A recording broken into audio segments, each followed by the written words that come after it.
My name is Emily, and at 32 years old, I never imagined that a single video call could unravel 3 years of my life. It all started on the Friday night of my fiancé's bachelorette party.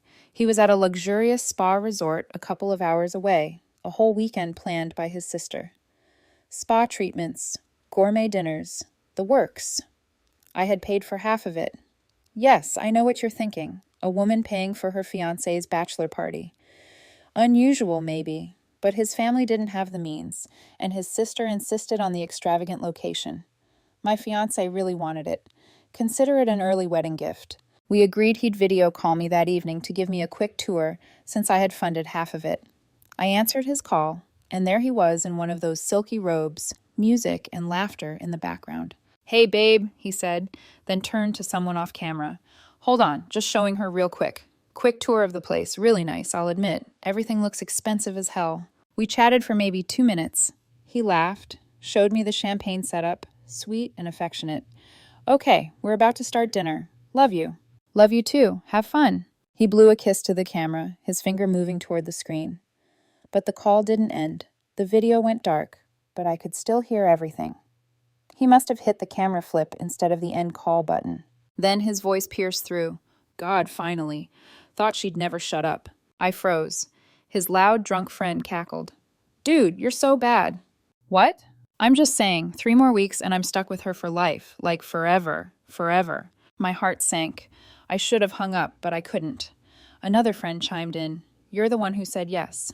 "Yeah, because she's safe," my fiancé replied. I can literally hear the eye roll. She's got the good job, the nice apartment. She'll give me the whole suburban package. Kids, minivan, white picket fence. Exactly what my mom said I should want. A pause. My stomach twisted. "She's fine," my fiancé continued. "Nice. Kind of boring. Super predictable. But that's the point. I spent my 20s with exciting women who treated me like garbage. Now I get the nice woman who will worship me and give me a comfortable life. Fair trade." The loud friend lost it. "You are terrible. Does she know you think she's boring?" "Hell no. I tell her she's amazing all the time," he said. And I knew I really did do everything for him. Paid for the weekend, covered most of the wedding costs. I had given in to every demand, cried until he agreed to the expensive venue. All of it had worked too well. His sister chimed in, aghast. "I can't believe you guilt-tripped her into paying for your own bachelor party." "I didn't guilt-trip her," he said defensively. "I just suggested it would mean a lot to me, and mentioned how expensive it was getting this planned. She offered anyway. Makes way more than me. Besides, I'll probably quit my job after the wedding. Why work if I don't have to?" "What?" the loud friend nearly screamed. "Hold up, you're quitting? Does she know?" "Not yet. Maybe after the honeymoon. And I will make her get pregnant fast so it makes sense. She can't say no once there's a baby involved." I was shaking. The man I had loved for 3 years, the one I was supposed to marry in 3 weeks, was plotting to trap me. His sister laughed. "You're playing chess while everyone else is playing checkers. Respect. Someone has to think ahead." "Look, it's not like I don't love her. I do. Just comfortably. Like you love a really good couch," he said. The room erupted in laughter. Someone literally repeated, "like a couch," and the shrieks of amusement intensified. I hit the unmute button. "Actually," I said, voice steady despite the fury boiling inside, "you're not stuck with me for life." Dead silence, then chaos. Screams, crashing glass. "Hello, babe?" His voice quavered, panic-stricken. "How long have you been?" "Long enough. Heard everything. The boring part, the couch comparison, your plan to quit your job and baby trap me. Everything. Wedding's off." More screaming, his sister yelling something unintelligible. I pulled out my laptop. They could all listen. I called the wedding venue. "Hi, this is about the reservation 3 weeks from Saturday. I need to cancel it."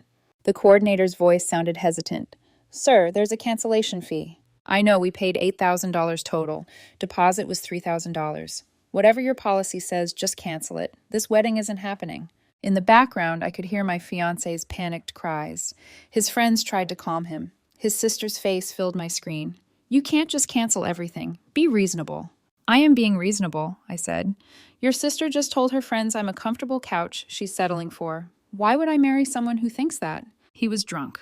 I was already dialing the honeymoon resort. "Hi, I need to cancel my reservation.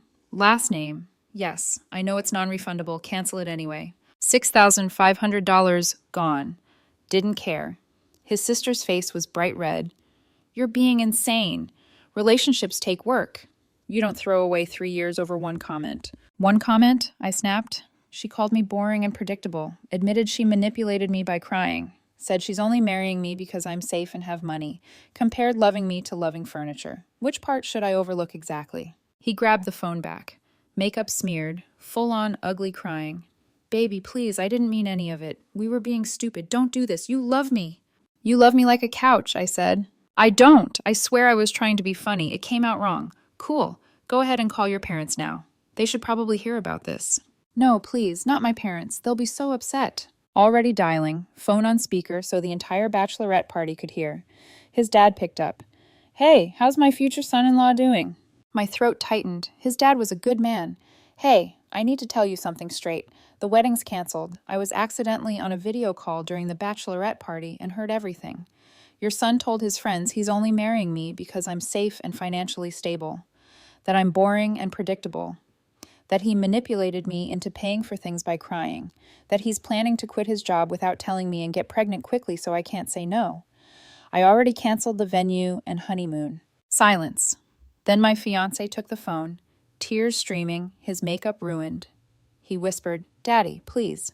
His mom got on next. This is ridiculous. You are humiliating our son over a bachelor party conversation? Your son humiliated himself and me. I'm not interested in being someone's backup plan. You're throwing away a wonderful man because your ego is bruised. There's a difference. I hung up, blocked them all, parents, sister, everyone. Then I sat on the couch, staring at nothing, hands shaking. 3 years. I thought we were building something real. Thought he loved me for me. The ring was on my kitchen counter, 4 months' salary. He cried when I proposed, happy tears. I thought maybe they were happy to have locked down the comfortable life. I texted my best friend, wedding's off. Long story, need backup tomorrow if he shows up here. His reply came immediately, coming over now. Best friend on my couch. Me trying to process that the man I was going to marry in 3 weeks just admitted to his friends that he sees me as furniture. Not sure what to do with that. Update 1. The aftermath was insane. Some said I overreacted. Some said I was a legend. Most just wanted to know what happened next. Saturday morning, pounding on my door. Already knew it was him. Best friend making coffee. Want me to get it? Nah. I opened the door. There he was, still in yesterday's party clothes, makeup destroyed. His sister behind him, looking furious. We need to talk. No, we really don't. Please, 5 minutes. Against every instinct, I let them in. My best friend positioned himself in the kitchen, arms crossed. Back up. He immediately started crying. The big, gut-wrenching type that used to make me do whatever he wanted. But now I knew he admitted to using tears as manipulation. It hit different. I was drunk and trying to sound cool in front of my friends. I didn't mean any of it. Which part didn't you mean? The boring part, the couch part, the manipulation part, or planning to quit your job and trap me with a baby? His sister jumped in. He never said trap. You're twisting everything. I recorded it, I lied. Didn't actually, but he didn't know that. He went white. You recorded us? Call was still connected. I saved everything before canceling the wedding. He wasn't denying what he said, panicking that there was proof. Delete it, his sister demanded. That's invasion of privacy. You were on speaker at a party. Pretty sure that's legal. Your lawyer can explain it if you want. He looked like he was going to pass out. What do you want? Just want you to leave. We're done. But the wedding. We sent 200 invitations. My suit's being tailored. The deposits. Should have thought about that before admitting you were using me for financial security. His sister's face went nuclear. You know your problem? You're too sensitive. One mistake, and you punish him forever? One mistake? I said. Your sister spent 3 years pretending to love me the way I loved him, pretending to want the same things. That's not one mistake. That's 3 years of lying. He yelled. That's what marriage is. You think my fiancé is perfect? Grow up. My best friend laughed from the kitchen. Did you just admit you settled too? Stay out of this. He lives here. You're in his space. He tried another strategy, moving closer, reaching for my hand. Babe, I love you. I know I said stupid things, but I do love you. Can we try counseling? Why would I go to counseling with someone who already planned to manipulate me after the wedding? You said you'd get pregnant quick, so I couldn't say no. We're done. Silence. He knew he said it. I went inside, locked the door. He sat out there for another hour before leaving. Thursday. I got a LinkedIn message from his sister because apparently I forgot to block her there. You're ruining his life. He quit his job for you, gave up his apartment. He's on my couch crying 24/7. Is this what you wanted, to destroy him? I replied calmly. He quit after we broke up. His choice. He gave up his apartment assuming we'd get married. His choice. He destroyed the relationship by admitting he was using me. Not my fault. You're heartless. You said everyone settles in marriage. Maybe take your own advice and leave me alone. Blocked her on LinkedIn, too. Friday brought the best one yet. I got a call from a lawyer's office. Apparently, he was exploring legal options for financial compensation for expenses related to the canceled wedding. I called my cousin's husband. He's an attorney, listened to everything, then actually laughed. She has no case. You paid voluntarily. No court will make you reimburse him for a wedding that didn't happen because he admitted to financial manipulation. That's what I figured, but send me the recording, I said. I don't actually have one. Bluff worked. Silence. Risky move, but probably worked. Look, if she files anything, call me. But she won't. Lawyer will tell her she's wasting money. Sure enough, Monday, I got an email from her lawyer. After reviewing the circumstances, my client has decided not to pursue legal action. Translation. No case. Stop wasting my time. But the messages kept coming. Friends, cousins, people I thought were friends. You're being too harsh. Everyone makes mistakes. This seems overkill.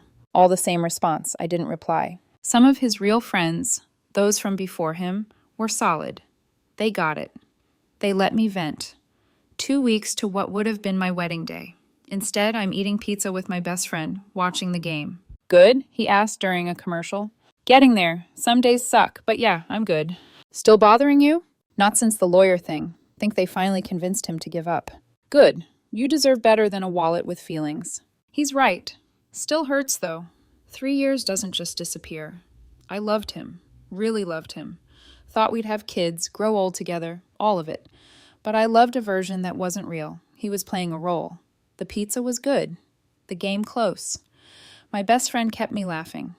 It wasn't the life I planned, but maybe it's better. Final update. About a month since the Bachelorette party call, the day I was supposed to get married came and went. The wedding day itself was weird. Took the day off. Best friend and one of the groomsmen showed up mid-morning. We were supposed to be getting ready for your wedding right now, one said. So we're doing something else instead. They rented a boat. Nothing fancy, just a day cruise. We fished, drank beer, didn't mention the wedding. Around what would have been ceremony time, my phone rang. Unknown number. Almost didn't answer. Hello? You really went through with it, his voice hollow. I kept thinking you'd change your mind. I'm not changing my mind. I'm at the venue outside it. There's another wedding happening. I watched them set up. It should have been us. My chest gets tight. Why are you doing this to yourself? Because you need to understand what you took from me. I should be getting married right now. Instead, I'm unemployed, living with my parents, and everyone thinks I'm a gold digger. You admitted to being one. I didn't make you say those things. It was one conversation, one drunken night. How does that erase 3 years? It wasn't one conversation. It was you finally being honest. That conversation proved what you really think. He was crying. I wasn't pretending. I love you. Maybe not the way you wanted, but in my way. Yeah, like a really good couch. He made a wounded sound. I'll never live that down. Probably not. Silence. I could hear music from the other wedding in the background. I need money, he said. Finally.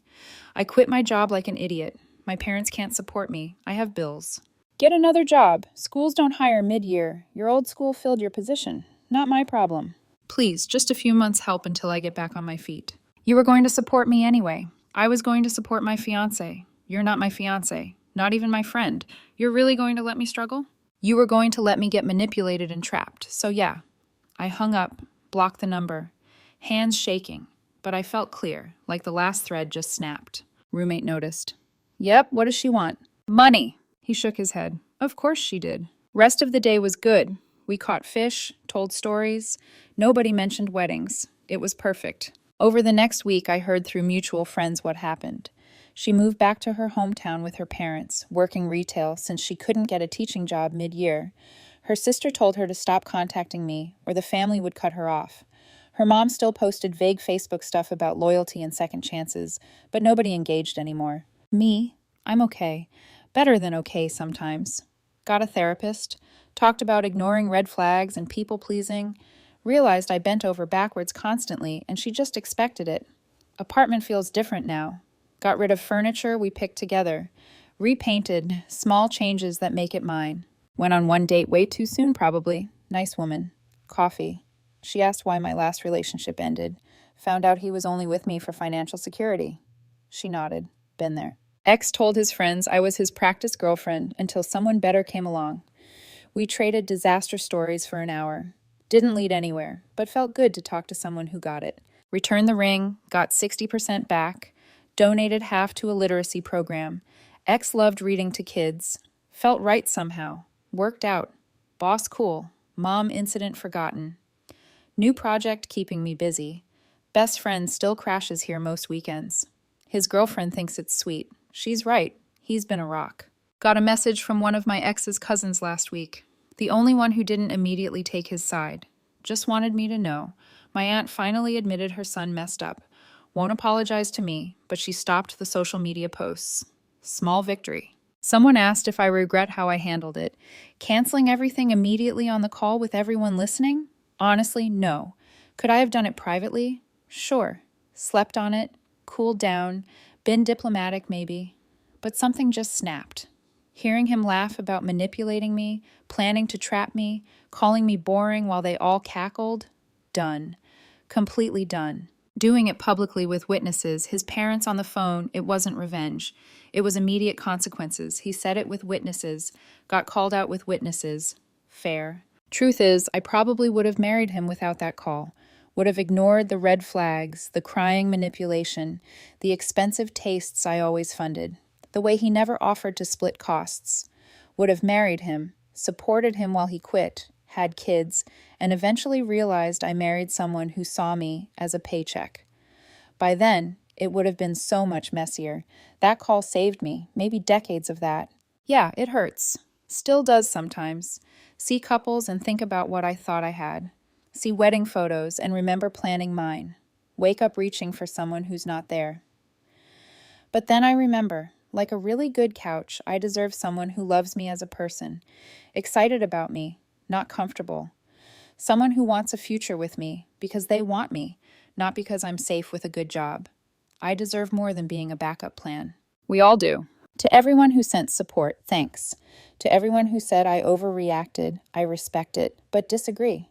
To everyone in relationships where you feel tolerated instead of celebrated, trust your gut. As for my ex, I hope he figures it out. Hope he gets another teaching job. Hope he learns you can't build something real on manipulation. Hope he finds someone he actually loves. Just won't be me. I'm good. Actually good. Some days are hard, but most are fine. Got good friends, decent job, apartment that's all mine. Going out more. Saying yes to things I used to skip because he didn't want to. Life didn't end when the engagement did. Just changed direction. Honestly, think it changed for the better. Thanks for following this mess, Reddit. Time to close this chapter and see what's next.